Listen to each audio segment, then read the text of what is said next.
السلام علیکم dear students, امید کرتا ہوں آپ سب خیریت سے ہوں گے۔ گورنمنٹ آف پنجاب نے رحمت للعالمین اسکالرشپ کا افتتاح کر دیا ہے۔ آج کی ویڈیو میں آپ کو بتانے جا رہا ہوں کہ کون کون سے طالب علم رحمت للعالمین اسکالرشپ کے لیے آن لائن اپلائی کر سکتے ہیں اور کون سے طالب علم اس اسکالرشپ کے لیے اپلائی نہیں کر سکتے۔ سب سے پہلے ہم سرچ کرتے ہیں HED scholarshippunjab.gov۔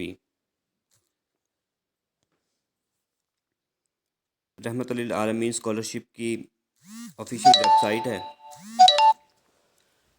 ٹھیک ہے۔ یہاں پہ آنے کے بعد ہم اس کے لیے کرائٹیریا ہے جو پہلے وہ پڑھ لیتے ہیں، کیونکہ کرائٹیریا کے بغیر ہم اپلائی نہیں کر سکتے۔ ہمیں پتہ ہونا چاہیے کہ اس کا کرائٹیریا کیا ہے۔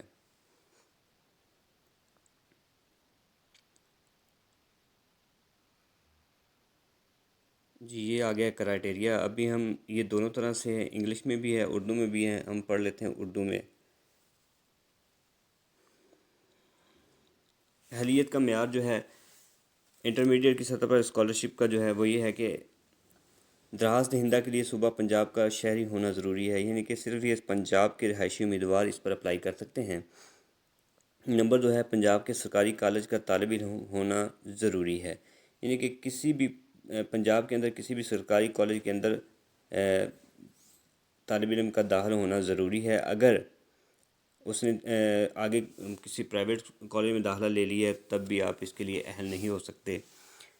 کسی سرکاری اسکول سے میٹرک پاس کیا ہو، یہ بھی ایک اہم شرط ہے کہ آپ نے جو میٹرک کیا ہے وہ سرکاری اسکول سے ہونا چاہیے، پرائیویٹ اسکول سے نہیں۔ چوتھا جو آپشن ہے وہ ہے میٹرک امتحان میں کم از کم 60% نمبر حاصل کیے ہوں، یعنی کہ آپ کے نمبر بھی 60% سے کم نہیں ہونے چاہیے، زیادہ ہوں تو بہتر ہے۔ سال 2019 یا 2020 میں میٹرک پاس کیا ہو، میٹرک آپ نے 2019 یا 2020 میں پاس کیا ہونا ضروری ہے، اس سے 2018 میں اگر پاس کیا تب بھی آپ اس کے لیے اہل نہیں ہیں۔ امیدوار کسی دوسرے اسکالرشپ سے فائدہ نہ اٹھا رہا ہو، یہ بھی ایک اہم بات ہے کہ اگر آپ کوئی اور اسکالرشپ لے رہے ہیں تو آپ تب بھی رحمت للعالمین اسکالرشپ کے لیے اہل نہیں ہیں۔ آگے بات کرتے ہیں کہ یہ دو طرح کا اسکالرشپ ہے، ایک نیڈ بیس ہے اور دوسرا ہے میرٹ بیس۔ تو نیڈ بیس ہے یہ ضرورت پر مبنی اسکالرشپ کے لیے جو اہلیت ہے وہ اس طرح سے ہے کہ والدین کی ماہانہ آمدنی 25,000 روپے یا اس سے کم ہونی چاہیے، یعنی کہ جو آپ کے پیرنٹس ہیں ان کی جو انکم ہے وہ 25,000 سے زائد نہ ہو، اگر اس سے زائد ہے تب آپ اس کے لیے نیڈ بیس کے لیے اہل نہیں ہیں۔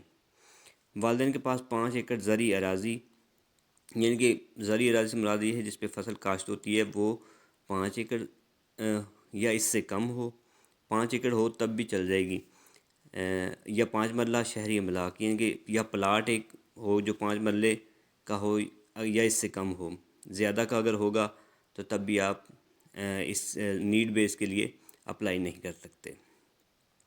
اگلا ہے میرٹ بیس۔ تو یہ جو ہے ہر ضلع میں میرٹ پر مبنی اسکالرشپ کی ایک خاص تعداد متعین ہے۔ اس تعداد کے مطابق میٹرک میں اعلیٰ نمبر حاصل کرنے والے طلباء جنہوں نے سرکاری کالجوں میں بھی داخلہ لیا ہو کو اسکالرشپ دیے جائیں گے، ٹھیک ہے۔ آگے جو بات کریں گے اسکالرشپ کی تقسیم کی، تو اگر ایک ڈسٹرکٹ کے اندر 100 سیٹیں ہیں تو اس میں سے 50 سیٹیں میرٹ بیس کی اور 50 نیڈ بیس کی ہوں گی، ٹھیک ہے۔ تو صنفی بنیاد پر یکساں تقسیم، تو صنف سے مراد یہ ہے کہ بوائز اور گرلز کے لیے برابر جو ہیں وہ سیٹیں تقسیم کی جائیں گی، کہ اگر 100 سیٹیں ٹوٹل 100 سیٹیں اس میں سے 50 بوائز کی اور 50 گرلز کے لیے مختص کی جائیں گی۔ سائنس اور آرٹس کے طلبہ کی تقسیم بھی اس طرح سے ہے کہ 60% سائنس کے طلبہ کے لیے کوٹا مختص کیا گیا ہے اور آرٹس کے لیے 40% کوٹا مختص کیا گیا ہے۔ نمبر 4 جو ہے وہ ضرورت پر مبنی اسکالرشپ کے تحت درجہ 1 تا 4 کے سرکاری ملازمین کے بچوں کے لیے 10% کوٹا مختص کیا گیا ہے، یعنی کہ جو نیڈ بیس اسکالرشپ ہے اس میں سے 10% جو کوٹا ہوگا وہ سرکاری ملازمین کے بچوں کے لیے ہے، اور وہ بھی ملازمین جو جن کا سکیل 1 سے 4 تک ہے، اس سے زائد سکیل کے جو سرکاری ملازمین کے بچے ہوں گے وہ اس سے اسکالرشپ کے اہل نہیں ہوں گے۔ آگے تصدیق کا طریقہ کار بیان کیا گیا کہ کون کون اس کی تصدیق کرے گا۔